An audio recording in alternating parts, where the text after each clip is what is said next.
Hello എല്ലാവർക്കും നമസ്കാരം. പുതിയൊരു വീഡിയോയിലേക്ക് സ്വാഗതം. നമുക്കിന്ന് ഈ വീഡിയോയിലൂടെ money supply determination in an open economy എന്താണെന്ന് മനസ്സിലാക്കാം. അതായത് ഓപ്പൺ എക്കോണമിയിൽ എങ്ങനെയാണ് മണി സപ്ലൈ ഡിറ്റർമിൻ ചെയ്യുന്നു എന്നുള്ളത്. ഓപ്പൺ എക്കോണമി എന്ന് വെച്ച് കഴിഞ്ഞാൽ ഇമ്പോർട്ടിലും എക്സ്പോർട്ടിലും ഏർപ്പെടുന്ന, അതായത് മറ്റു രാജ്യങ്ങളുമായിട്ട് ട്രേഡ് ബന്ധമുള്ള രാജ്യങ്ങളെയാണ് ഓപ്പൺ എക്കോണമി എന്ന് പറയുന്നത്. ഓക്കെ, നമുക്ക് വീഡിയോയിലേക്ക് കിടക്കാം. Money supply determination in an open economy. അപ്പോൾ ഓപ്പൺ എക്കോണമി എന്താണെന്ന് ഞാൻ ഇൻട്രൊഡക്ഷനിൽ പറഞ്ഞു കഴിഞ്ഞു. In an open economy the determination of money supply involves considering both domestic factors and external influences. അതായത് ഡൊമസ്റ്റിക് ആയിട്ടുള്ള രാജ്യത്തിനകത്തുള്ള ഫാക്ടേഴ്സും മണി സപ്ലൈയിൽ ഡിറ്റർമിൻ ചെയ്യാനുള്ള ചില ഫാക്ടേഴ്സ് ആയിട്ട് വരും. എക്സ്റ്റേണൽ ആയിട്ടുള്ള, അതായത് മറ്റു രാജ്യങ്ങളുടെ ഇൻഫ്ലുവൻസും ഇവിടെ മണി സപ്ലൈ ഡിറ്റർമിൻ ചെയ്യുന്ന ഫാക്ടേഴ്സിൽ വരും. ഒന്നാമത്തെ ഫാക്ടറായ ഡൊമസ്റ്റിക് ഫാക്ടേഴ്സിൽ എന്തൊക്കെ വരും നോക്കാം. അതിൽ ആദ്യത്തെ എന്ന് പറയുന്നത് മോണിറ്ററി ബേസ് ആണ്. അതെന്ന് പറയുന്നത് the monetary base consist of currency in circulation and bank reserves held at the central bank. അത് സെൻട്രൽ ബാങ്കിൽ റിസർവായിട്ട് സൂക്ഷിച്ചിരിക്കുന്ന പണവും കറൻസി ഇൻ സർക്കുലേഷൻ, ആൾക്കാരുടെ കയ്യിൽ സർക്കുലേറ്റ് ചെയ്യുന്ന ആ പണവുമാണ് മോണിറ്ററി ബേസ് എന്ന് പറയുന്നത്. ഇപ്പോൾ central banks control the monetary base through open market operation. അതായത് ഗവൺമെൻറ് സെക്യൂരിറ്റീസ് ബൈ പർച്ചേസും സെല്ലും ചെയ്തുകൊണ്ടാണ് സെൻട്രൽ ബാങ്ക് എന്ത് ചെയ്യുന്നത്, ഈ ഒരു മോണിറ്ററി ബേസിനെ കൺട്രോൾ ചെയ്യുന്നത്. And setting reserve requirements for banks. ഇതുകൂടാതെ ക്യാഷ് റിസർവ് റേഷ്യോ പോലെയുള്ള റിസർവ് റിക്വയർമെൻറ്റ് സെറ്റ് ചെയ്തുകൊണ്ടും സെൻട്രൽ ബാങ്ക് എന്ത് ചെയ്യുന്നുണ്ട്, മോണിറ്ററി ബേസ് കൺട്രോൾ ചെയ്യുന്നുണ്ട്. അടുത്ത ഫാക്ടർ എന്ന് പറയുന്നത് ക്രെഡിറ്റ് ക്രിയേഷൻ ആണ്. കൊമേഴ്സ്യൽ ബാങ്ക്സിൻ്റെ ക്രെഡിറ്റ് ക്രിയേഷനെ പറ്റി ഓൾറെഡി ഞാൻ വീഡിയോ ഇട്ടുണ്ട്, ലിങ്ക് ഇവിടെ ഇട്ടേക്കാം, അത് ക്ലിക്ക് ചെയ്താൽ അത് കാണാവുന്നതാണ് കേട്ടോ. അപ്പോൾ commercial banks create money through the process of credit creation when they lend out deposit. ഇതെല്ലാം ഞാൻ വീഡിയോ പറയുന്നത് കേട്ടോ. അത് അവർക്ക് കിട്ടുന്ന പൈസ കുറച്ച് കൈവശം വെച്ചിട്ട് ബാക്കിയുള്ളത് ലോണായിട്ട് കൊടുത്ത് അങ്ങനെ ക്രെഡിറ്റ് ക്രിയേറ്റ് ചെയ്യുന്നുണ്ട്. ഇതും ഒരു ഇൻറ്റേർണൽ ഫാക്ടറാണ്, അതായത് ഡൊമസ്റ്റിക് ഫാക്ടറാണ്.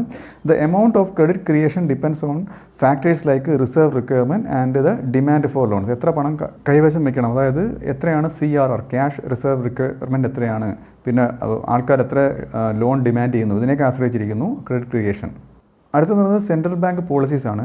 സെൻട്രൽ ബാങ്കിൻ്റെ പോളിസി ആയത് നമ്മുടെ RBIയുടെ പോളിസിയായ മോണിറ്ററി പോളിസിയെ പറ്റി ഞാൻ ഓൾറെഡി വീഡിയോ ഇട്ടുണ്ട്, അതിൻ്റെ ലിങ്ക് ഡിസ്ക്രിപ്ഷൻ ബോക്സിൽ ഇട്ടേക്കാം, അത് ക്ലിക്ക് ചെയ്താൽ കാണാവുന്നതാണ്. അപ്പം monetary policy such as interest rate targeting, quantitative easing and reserve requirement, ഇതെല്ലാം ഞാൻ ആ വീഡിയോ പറഞ്ഞു കേട്ടോ. ഇപ്പോൾ ഇതൊക്കെ directly influence the money supply by affecting the availability and cost of credit. അതായത് ഒരു ചെറിയ ഉദാഹരണം പറഞ്ഞു കഴിഞ്ഞാൽ ആ വീഡിയോ പറയുന്നത്, ഇപ്പം പലിശ നിരക്ക് സെൻട്രൽ ബാങ്ക് ഒരുപാട് കൂട്ടി വെച്ച് കഴിഞ്ഞാൽ ആൾക്കാർ എന്ത് ചെയ്യും, ഒരുപാട് പലിശ ഉള്ളതുകൊണ്ട് കൂടുതൽ ഇൻട്രസ്റ്റ് പ്രതീക്ഷിച്ച് ആൾക്കാർ പണം കൊണ്ടുവന്ന് ബാങ്കിൽ ഡെപ്പോസിറ്റ് ചെയ്യും. ഓക്കെ, അപ്പോൾ മണി സർക്കുലേഷൻ കുറയ്ക്കാനുള്ള ടൂളാണ്. ഒരു ഉദാഹരണം പറഞ്ഞാണ് കേട്ടോ. അപ്പോൾ ഇങ്ങനെയുള്ള പോളിസീസും ഇതിനെ അഫക്റ്റ് ചെയ്യുന്നുണ്ട്.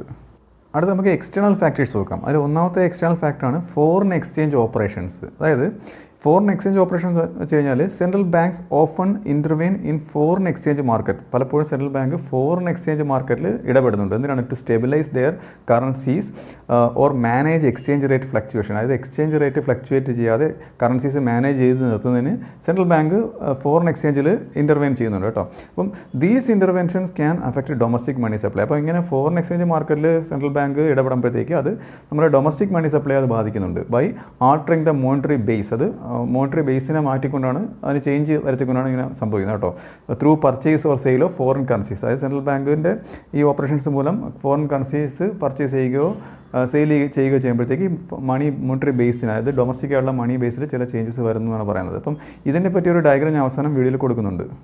അടുത്തെന്ന് പറയുന്നത് ക്യാപിറ്റൽ ഫ്ലോസ് ആണ്. അതായത് ക്യാപിറ്റൽ ഫ്ലോസ് എന്ന് പറയുന്നത് in an open economy capital flows, അതായത് വിദേശ രാജ്യങ്ങളിൽ നിന്ന് ക്യാപിറ്റൽ എക്യുപ്മെൻറ്റ്സ് ഒക്കെ ഇമ്പോർട്ട് ചെയ്യുകയും ഇവിടെ നിന്ന് അങ്ങോട്ട് എക്സ്പോർട്ട് ചെയ്യുകയും ചെയ്യുന്നുണ്ട്. അതായത് both inflows and outflows ഉണ്ട്. Can impact domestic money supply dynamics. ഇത് ഇതിന് നന്നായിട്ട് നമ്മുടെ ഡൊമസ്റ്റിക് മണി സപ്ലൈയെ വേരി ചെയ്യും, ഏറ്റക്കുറച്ചിലും ഉണ്ടാകും. അതായത് ഫോറിൻ ഡയറക്റ്റ് ഇൻവെസ്റ്റ്മെൻറ്റ് എന്ന് പറയുന്നത്, അതായത് വിദേശ നിക്ഷേപങ്ങൾ ഇന്ത്യയിൽ ഡെപ്പോസിറ്റ് ചെയ്യുമ്പോഴത്തേക്ക് ഫ്ലക്ച്വേഷൻസ് ഉണ്ടാകുന്നു, ഡൊമസ്റ്റിക് കറൻസിയിൽ ഫ്ലക്ച്വേഷൻസ് ഉണ്ടാകുന്നു. FDI പറ്റിയും വീഡിയോ ഇട്ടുണ്ട്, അതിൻ്റെ ലിങ്കും ഞാൻ ഡിസ്ക്രിപ്ഷൻ ബോക്സിൽ കൊടുക്കാം.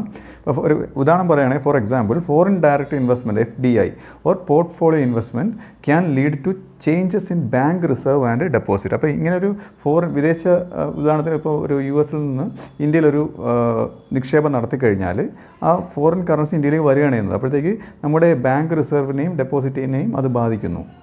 അടുത്തെന്ന് പറഞ്ഞാൽ എക്സ്ചേഞ്ച് റേറ്റ്സ് ആണ്. അതെന്ന് വെച്ച് കഴിഞ്ഞാൽ changes in exchange rates can influence the money supply indirectly. അതായത് എക്സ്ചേഞ്ച് റേറ്റിൽ എന്തെങ്കിലും ചേഞ്ചസ് ഉണ്ടായിക്കഴിഞ്ഞാൽ അത് മണി സപ്ലൈ ഇൻഡയറക്റ്റ് ആയിട്ട് ബാധിക്കുന്നു. അതെങ്ങനെയാണ്? By affecting the demand for domestic currency. അതായത് ഡൊമസ്റ്റിക് കറൻസിയിലുള്ള ഡിമാൻഡ് കൂടിയിട്ട് അത് നമ്മുടെ മണി മോണിറ്ററി ബേസിനെ അത് ബാധിക്കുന്നു. And altering the balance of payments. ഇത് ബാലൻസ് ഓഫ് പേയ്മെൻറ്റ്സിനെ ആൾട്ടർ ചെയ്യുന്നുണ്ട് കേട്ടോ. അങ്ങനെയാണ് ഇത് അഫക്റ്റ് ചെയ്യുന്നത്.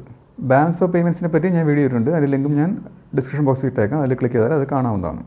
ഡൊമസ്റ്റിക് ഫാക്ടേഴ്സും എക്സ്റ്റേണൽ ഫാക്ടേഴ്സും കൂടാതെ വരുന്ന മറ്റൊരു ഫാക്ടറാണ് പോളിസി കോർഡിനേഷൻ എന്ന് പറയും. അതായത് given the inter connectedness of economics. അതായത് എക്കണോമിക്സ് ഇൻ്റർ കണക്ഷൻ ഉണ്ട്, പരസ്പരം ബന്ധപ്പെട്ട് കിടക്കുന്നുണ്ട്. അപ്പം ഈ നമ്മുടെ സെൻട്രൽ ബാങ്ക് എന്ത് ചെയ്യും? ചില കറൻസികൾ സ്വാപ്പ് ചെയ്യും. Central banks may coordinate their policies through mechanisms like currency swaps. ഇതിലൂടെയൊക്കെ ഇവരുടെ പോളിസിയാണ് കേട്ടോ. ഉദാഹരണത്തിന് ഇപ്പം $US കൊടുത്തിട്ട് യൂറോ വാങ്ങുന്നു, അങ്ങനെ സ്വാപ്പ് ചെയ്യുന്ന ചില പ്രോസസ്സൊക്കെ സെൻട്രൽ ബാങ്ക്സ് നടത്തും. ഓർ ഇൻ്റർനാഷണൽ മോണിറ്ററി എഗ്രിമെൻറ്റ്സ്, ചില ഇൻ്റർനാഷണൽ മോണിറ്ററി എഗ്രിമെൻറ്റ്സ് നടത്തും. എന്തിനു വേണ്ടിയാണ്? To stabilise global financial markets. അത് ഗ്ലോബൽ ഫൈനാൻഷ്യൽ മാർക്കറ്റ് സ്റ്റെബിലൈസ് ചെയ്യുന്നതിനാണ് ഇത് നടത്തുന്നത്. And influence money supply dynamics. അതായത് നമ്മുടെ മണി സപ്ലൈയുടെ ഡൈനാമിക്സിനെ, ഏറ്റക്കുറച്ചിലുകളെ അത് ബാധിക്കുന്നതിന് വേണ്ടിയാണ്, അതായത് നല്ല രീതിയിൽ ബാധിക്കുന്നതിന് വേണ്ടിയാണ് അത് ചെയ്യുന്നത്. ഇതും നമ്മുടെ മോണിറ്ററി ബേസ് മണി സപ്ലൈയെ ഡിറ്റർമൈൻ ചെയ്യുന്ന മറ്റൊരു ഘടകമാണ്. അടുത്ത നാലാമത്തെ ഘടകമാണ് ഗ്ലോബൽ മോണിറ്ററി പോളിസി എന്ന് പറയും. അതായത് actions taken by major central banks. അതായത് മേജർ പ്രധാനപ്പെട്ട വേൾഡിലെ ടോപ്പായിട്ട് നിൽക്കുന്ന സെൻട്രൽ ബാങ്ക്സുകൾ എടുക്കുന്ന ഡിസിഷൻസ് നമ്മുടെ എക്കണോമിയെ ബാധിക്കുന്നുള്ളത്. അപ്പോൾ ഉദാഹരണത്തിന് the federal reserve in United States, അതായത് USA ബാങ്കാണ് ഫെഡറൽ റിസർവ് സിസ്റ്റം, അതായത് ഫെഡ് എന്ന് പറയും. അതെടുക്കുന്ന decisions, the European central bank, ഇങ്ങനെയുള്ള പ്രധാനപ്പെട്ട സെൻട്രൽ ബാങ്കുകളൊക്കെ എടുക്കുന്ന decisions can have spill over effects on other economies through interest rate changes. അതായത് അവർ നടത്തുന്ന ഇൻട്രസ്റ്റ് റേറ്റ് ചേഞ്ചസ് ഒക്കെ കുറച്ച് സ്പിൽ ഓവർ എഫക്റ്റ് എന്ന് വെച്ചാൽ നമ്മുടെ എക്കണോമിയിൽ അത് ബാധിക്കുന്നുള്ളത് കേട്ടോ. മറ്റ് എക്കണോമീസിലും ഇങ്ങനൊരു എഫക്റ്റ് വരുന്നുണ്ട്. Affecting global liquidity and money supply conditions. ഇത് ഗ്ലോബലായിട്ട് മണി സപ്ലൈ ലിക്വിഡിറ്റി കണ്ടീഷൻസിലൊക്കെ വേരിയേഷൻസ് ഉണ്ടാക്കുന്നു. നമുക്കിതിൻ്റെ ഒരു കൺക്ലൂഷനായിട്ട് നോക്കുകയാണെന്നുണ്ടെങ്കിൽ determining money supply in an open economy, ഒരു ഓപ്പൺ എക്കണോമിയിലെ മണി സപ്ലൈ ഡിറ്റർമൈൻ ചെയ്യുന്നതിന് requires considering domestic factors such as central bank policies and credit creation. അതായത് ഡൊമസ്റ്റിക് ഫാക്ടേഴ്സായ സെൻട്രൽ ബാങ്ക് പോളിസീസും ക്രെഡിറ്റ് ക്രിയേഷനും വേണം. എലോങ് സൈഡ് അതോടൊപ്പം തന്നെ external factors like exchange rates and global monetary conditions. അതായത് എക്സ്റ്റേണൽ ഫാക്ടേഴ്സായ exchange rate, global monetary condition ഇതും വേണം. ഇതും നമ്മുടെ ഒരു ഓപ്പൺ എക്കോണമിയിൽ മണി സപ്ലൈ ഡിറ്റർമൈൻ ചെയ്യുന്ന ഘടകങ്ങളാണെന്നാണ് പറയുന്നത്.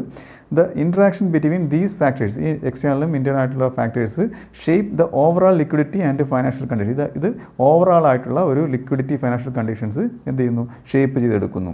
In open economy. ഇതൊരു ഓപ്പൺ എക്കോണമിയിൽ സംഭവിക്കുന്ന കാര്യമാണ്. അപ്പോൾ ഞാൻ നേരത്തെ പറഞ്ഞ എക്സ്ചേഞ്ച് റേറ്റ് ഡിറ്റർമൈൻ ചെയ്യുന്ന ഒരു ഡയഗ്രം നോക്കാം.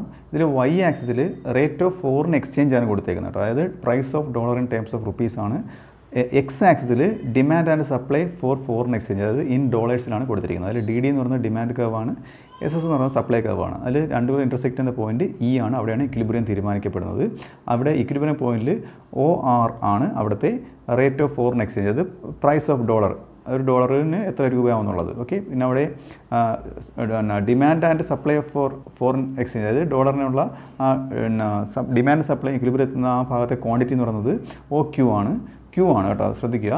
അതാണ് അവിടുത്തെ ക്വാണ്ടിറ്റി എന്ന് പറയുന്നത്. ഇനി നമുക്ക് എക്സസ് സപ്ലൈ കണ്ടീഷൻ വരുമ്പോഴത്തേക്ക് എന്താണ് സംഭവിക്കുന്നത്? അതായത് ഡോളറിൻ്റെ സപ്ലൈ ഒരുപാട് ഇന്ത്യൻ മാർക്കറ്റിൽ എത്തി നിൽക്കുന്ന ഒരു അവസ്ഥ. അതായത് എക്സസ് സപ്ലൈ മുകളിൽ കാണിച്ചിരിക്കുന്ന ആ ഒരു റെഡ് ആരോ മാർക്ക് കൊണ്ട് സൂചിപ്പിക്കുന്നതാണ്. അപ്പം ഇങ്ങനെ വരുമ്പോഴത്തേക്ക് സപ്ലൈ കൂടി നിൽക്കുമ്പോഴത്തേക്ക് അവിടെ എത്ര ക്വാണ്ടിറ്റി മാത്രമേ ഡിമാൻഡ് ചെയ്യപ്പെടുന്നുള്ളൂ? Q2 എന്നുള്ള ക്വാണ്ടിറ്റി മാത്രമേ ഡിമാൻഡ് ചെയ്യപ്പെടുന്നുള്ളൂ. അപ്പോൾ റേറ്റ് ഓഫ് ഫോറിൻ എക്സ്ചേഞ്ച് നോക്കുക, അത് 6ൽ നിന്ന് R2 ആയിട്ട് കൂടി നിൽക്കുകയാണ്. അപ്പോൾ സപ്ലൈ ഒരുപാട് കൂടുതലാണ്, റേറ്റ് ഓഫ് എക്സ്ചേഞ്ചും കൂടി നിൽക്കുമ്പോഴത്തേക്ക് എന്ത് ചെയ്യും? ഓട്ടോമാറ്റിക്കായിട്ട് എന്ത് ചെയ്യും? ഒരുപാട് വിലയാണ്, അപ്പോഴത്തേക്ക് ഡിമാൻഡ് കുറയും. ഇപ്പോൾ ഡിമാൻഡ് കുറഞ്ഞിട്ട് വീണ്ടും അത് ഇക്വിലിബ്രിയത്തിലേക്ക് എത്തുന്നു. അടുത്ത എക്സസ് ഡിമാൻഡുള്ള കണ്ടീഷൻ നോക്കുക. അതായത് ഇക്വിലിബ്രിയത്തിന് താഴെയായിട്ടാണ് അത് കാണിച്ചിരിക്കുന്നത്. അതായത് ഇവിടെ ഡിമാൻഡ് ചെയ്യുന്നത് Q1 എമൗണ്ട് ആൾക്കാർ ഡിമാൻഡ് ചെയ്യുകയാണ്. ഓക്കെ, അത്രയും ഫോറിൻ എക്സ്ചേഞ്ച്, അതായത് അത്രയും US ഡോളർ ഇന്ത്യക്കാർക്ക് വേണം. എന്നാൽ അവിടെ സപ്ലൈ ചെയ്യപ്പെടുന്നത് Q2 മാത്രമാണ് സപ്ലൈ ചെയ്യപ്പെടുന്നത്. ഓക്കെ, ഇങ്ങനെ ഡിമാൻഡ് കൂടുതലും സപ്ലൈ കുറവാകുമ്പോഴത്തേക്ക് അപ്പോൾ അവിടുത്തെ rate of foreign exchange R1 കുറയുന്നു. ഓക്കെ, പിന്നെ ഇങ്ങനെ ഡിമാൻഡ് കൂടി നിൽക്കുന്ന ഒരു അവസ്ഥയായതുകൊണ്ട് ഈ R1 നിന്ന് ഈ ഡിമാൻഡ് കൂടുതലായതുകൊണ്ട് അതിൻ്റെ റേറ്റ് ഓഫ് ഫോറിൻ എക്സ്ചേഞ്ച് കൂടുകയും ഈ R1 നിന്ന് തിരിച്ച് R പോവുകയും ചെയ്യുന്നു. അങ്ങനെ ഇങ്ങനൊരു വേരിയേഷനാണ് എക്സസ് സപ്ലൈ ആയിരുന്നാലും എക്സസ് ഡിമാൻഡ് ആയിരുന്നാലും ഇങ്ങനെ ഒരു അഡ്ജസ്റ്റ്മെൻറ്റിലൂടെയാണ് ഇക്വിലിബ്രിയത്തിൽ എത്തുന്നത്. അപ്പോൾ ഈ വീഡിയോ നിങ്ങൾക്ക് മനസ്സിലായെന്ന് വിശ്വസിക്കുന്നു. അടുത്ത വീഡിയോയിലൂടെ മറ്റൊരു വിഷയമായി വീണ്ടും കാണാം.